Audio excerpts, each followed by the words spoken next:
Is this some kind of joke, old-timer? The voice was sharp, laced with condescension, cutting through the hum of the tarmac. Sergeant First Class Miller, a man whose uniform still held the crispness of new money, stood with arms crossed, blocking the path. His eyes, bright with the arrogance of youth and an unblemished service record, narrowed on the figure before him. The figure was an old man, stooped and weathered like an ancient oak. His uniform, a faded, non-regulation flight suit, hung loose on his frame, hinting at a past that had long since shed its bulk. He stood perfectly still, observing the intricate dance of the maintenance crews around the sleek, black aircraft, a prototype stealth transport, the pinnacle of modern aerospace engineering. His hands, gnarled and spotted, were clasped behind his back. He did not move. He did not speak. Miller scoffed. "You deaf, Grandpa? This is a restricted area. Top secret. You don't just wander onto a Delta Force launch pad like it's a public park." He gestured with a dismissive flick of his wrist towards the perimeter fence, a mile back. "Security's going to have a field day with this one." The old man's gaze remained fixed on the transport, his eyes, the color of distant storms, holding a depth that Miller, in his youthful certainty, entirely missed. A faint, almost imperceptible smile touched the old man's lips, gone as quickly as it appeared. "I'm not lost, Sergeant," the old man finally said, his voice a low rumble, like stones shifting in a riverbed. "And I'm not deaf." Miller's jaw tightened. "Right? You and the General, best pals, I'm sure." He took a step closer, his shadow falling over the old man. "Look, I'm going to need to see some identification. And then you're going to be escorted off this base. Before someone with less patience than me gets involved." The old man slowly turned, his eyes finally meeting Miller's. There was no anger there, only a profound, almost unsettling calm. "My identification is not for your eyes, Sergeant." Miller barked a laugh. His team, a group of equally sharp-edged young men and women in various stages of preparing for deployment, paused their tasks, their attention drawn by the rising tension. They exchanged knowing glances, a silent agreement that Miller was about to put this old fool in his place. "Not for my eyes," Miller repeated, his voice dripping with sarcasm. "Who are you, the President's secret, Grandpa?" "What's in there, Grandpa?" "A magic wand. A decoder ring." He made a show of patting his own chest. "Because without proper credentials, you're a civilian trespasser. And that's a federal offense." The old man sighed, a soft exhalation that seemed to carry the weight of years. He slowly raised his left arm, pushing up the sleeve of his worn flight suit. Miller's eyes were drawn to the forearm. It was thin, sinewy, crisscrossed with a roadmap of old scars, some faded to silver, others still puckered and angry. But it was the tattoo that caught his attention. A simple, stark design, a shepherd's crook, intertwined with a wolf's head, all within a broken circle. It was crude, hand-drawn, not the crisp, professional work favored by modern soldiers. "What's that, a prison tattoo?" Miller sneered, leaning in. "You probably 3D printed it in your garage. What's it supposed to be? Some kind of weird tribal art." He reached out, his finger jabbing at the faded ink. "Means nothing here, old man. Means less than nothing." As Miller's finger made contact, a jolt, not of pain, but of raw memory, coursed through the old man. The smell of cordite and damp earth flooded his senses, the distant thud of artillery, the guttural cries of men. Rain, cold and relentless, plastered his hair to his forehead. He was younger, his uniform soaked, a rifle clutched in his trembling hands. A wolf, its eyes burning with savage hunger, lunged from the shadows. He remembered the impossible shot, the crack of his rifle, the sudden, terrifying silence. He remembered the gratitude in the eyes of the men he had protected, men who called him the shepherd, because he had guided them through the valley of death, time and again. The broken circle represented the shattered rules of engagement, the lines he had crossed to save them. The flashback was instantaneous, vivid, and then gone. The old man's eyes, when they focused back on Miller, held a flicker of something ancient, something dangerous. But it was quickly masked by his habitual calm. Miller, oblivious to the internal earthquake he had just triggered, was still chuckling.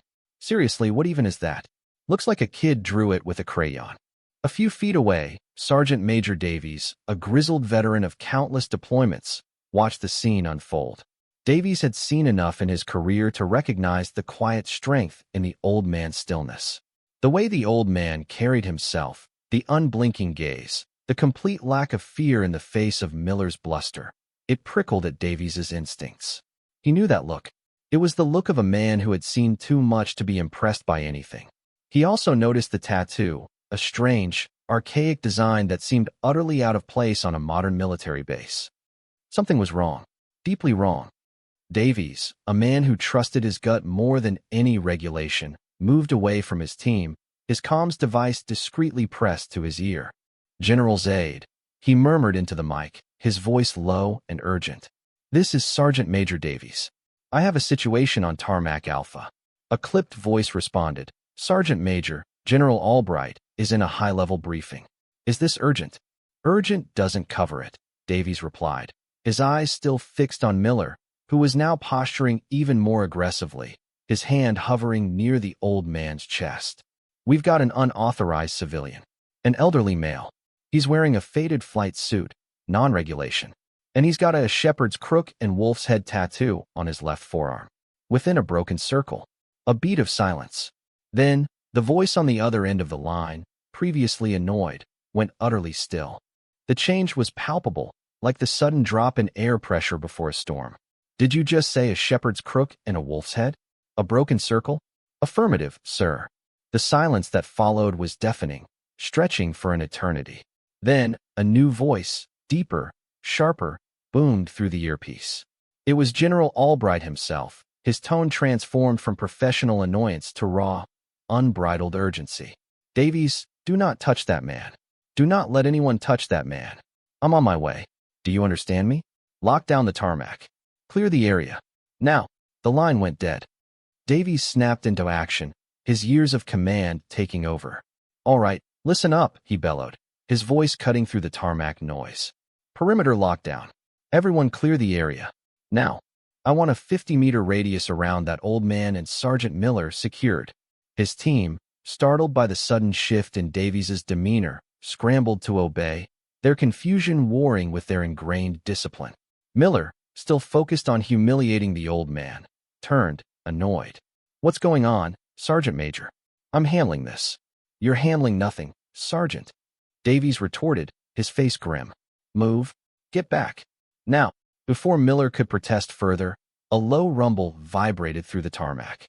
In the distance, a convoy of black, high-authority vehicles, sirens silent but lights flashing, sped towards them. They roared onto the tarmac, engines screaming, tires squealing, kicking up a cloud of dust before screeching to a halt just outside the hastily established perimeter. The lead vehicle's door flew open. General Albright emerged, his face a mask of cold fury. He was a formidable man, his uniform impeccable, his bearing radiating authority. Behind him, his command staff and security detail spilled out, their expressions mirroring the general's grim determination. Albright ignored everyone, his gaze fixed, like a predator, on the small figure of the old man.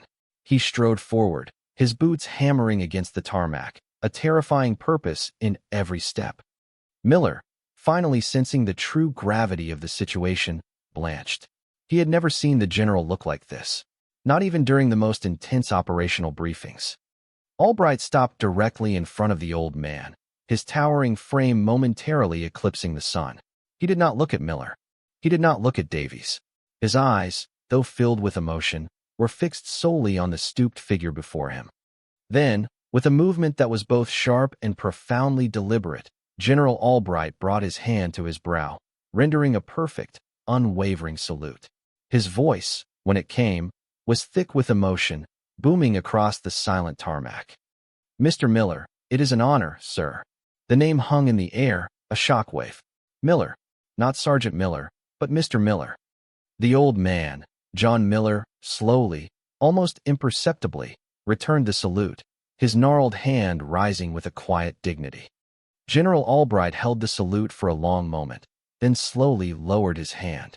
He turned to the assembled crowd, his gaze sweeping over the awestruck faces of the Delta Force team, the maintenance crews, and especially the pale, trembling Sergeant First Class Miller. "You see this man? Albright's voice was lower now, but no less powerful, resonating with a deep, almost reverent quality. This is John Miller. Not grandpa, not old-timer, not civilian trespasser. This is the man who designed the atmospheric bypass system on the Wraith. He gestured to the sleek stealth transport, the very aircraft they were preparing for deployment. The system that makes it invisible to every known radar and thermal signature. The system that has saved countless lives and ensured the success of every deep penetration mission for the last 3 decades. A collective gasp rippled through the assembled personnel. The Wraith was legendary, its capabilities almost mythical. He did it in a garage, Albright continued, his voice laced with pride and a hint of defiance. Working alone, with scraps and ingenuity, because the military-industrial complex told him it was impossible. They told him he was too old, too unconventional. They laughed at his designs. They dismissed his theories. Albright's eyes fell upon Sergeant First Class Miller, and the temperature on the tarmac seemed to drop another 20 degrees. They called him a dreamer. A fool. Albright's gaze pierced Miller, pinning him in place. But he built it, and when he was done, he offered it to his country. For free. He refused all medals, all commendations, all recognition. He only asked for one thing, to be forgotten, to live out his days in quiet peace. The general paused, his chest heaving with suppressed emotion. And before that, before he became the ghost engineer, he was the shepherd, a special operations operative in a forgotten conflict, a man who consistently went against protocol, against orders, to save his men. He was the one who led them through impossible terrain, who fought off superior numbers, who made the impossible shot in the dark, time and again, to protect his flock. Albright's voice grew quiet, lethal. The tattoo, Sergeant Miller, the one you mocked, the one you touched with your ignorant finger? That is the mark of a legend. A man who refused the highest honors because he believed his duty was its own reward. A man whose name is whispered in hushed tones by the few who know the true history of our covert operations. He turned his full, cold fury on Sergeant First Class Miller. You, Sergeant, in your pristine uniform, with your unblemished record, have just desecrated a living monument. You have insulted a man who embodies everything this uniform is supposed to represent: courage, ingenuity, sacrifice, and humility. You saw an old man, and you saw weakness. You saw a non-regulation uniform, and you saw a threat. You saw a tattoo, and you saw something to be ridiculed. You saw nothing, Sergeant, because your arrogance blinded you. Miller stood frozen, his face ashen, his eyes wide with a dawning horror and shame. His carefully constructed world of rules and regulations had just been shattered by the quiet presence of a true hero. John Miller, the old man, finally spoke, his voice a gentle counterpoint to the general's thunder. He's young, General. He'll learn. His eyes, kind and knowing, met Miller's. Respect is not given because of rank or uniform, son. It is earned through deeds, quietly performed, often unseen. General Albright, though still seething, acknowledged the old man's grace with a nod. He turned back to his command staff. Sergeant Miller and his entire team will be reassigned immediately. Effective this afternoon, they will begin a mandatory 6-month remedial course on military history, ethics, and the true meaning of humility. It will be known as the Miller Protocol, and every single one of you will write a 1,000-word essay on the contributions of unsung heroes to our nation's security, including you, Sergeant Major Davies, for not intervening sooner. Davies, though he had initiated the call, took the reprimand with a grim nod. He knew the general was right. He should have trusted his gut sooner. The humiliated Delta Force team, their faces burning with shame, began to disperse, their earlier swagger replaced by downcast eyes and hurried movements. Sergeant First Class Miller, unable to meet anyone's gaze, stood rooted to the spot, his entire being radiating mortification. General Albright then turned back to John Miller, his expression softening. Mr. Miller, is there anything we can do for you, sir? Anything at all.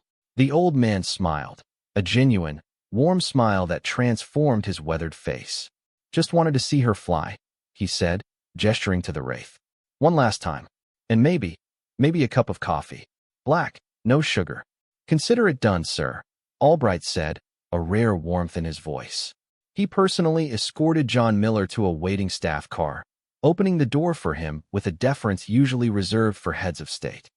Months later, Sergeant First Class Miller, now visibly leaner and quieter, was performing remedial duties at a remote supply depot. He had spent countless hours poring over old records, reading forgotten histories, and writing essays that had stripped away his arrogance, leaving behind a raw, unvarnished understanding of true heroism. One rainy afternoon, as he was stacking crates in a dimly lit warehouse, he saw him. John Miller, the old man, sitting quietly at a small table in the corner, meticulously oiling a complex, antique rifle. He looked as unassuming as ever. Miller hesitated, then slowly approached. "Mr. Miller?" he asked, his voice softer, more respectful than the old man had ever heard it. John Miller looked up, his eyes holding the same quiet wisdom. "Sergeant Miller," he acknowledged, a faint, knowing smile on his lips. "Sir, I just wanted to apologize again," Miller stammered, his cheeks flushing, "for my arrogance, my ignorance. I've learned a lot." The old man nodded, his gaze unwavering. "That's all any of us can do, son. Learn. And remember that true strength often hides in plain sight." He gestured to the rifle he was cleaning, a relic from another era. "Like this old girl. Looks simple, but she's seen more battles than any of your newfangled laser guns ever will." Sergeant Miller looked at the rifle, then at the old man's face, and for the first time, truly understood. He saw not a weapon, but a legacy. Not an old man, but a legend. "Thank you, Mr. Miller," he said, a genuine sincerity in his voice. The old man simply smiled, a quiet, knowing smile, and returned to his task, the lesson learned, the legacy secured.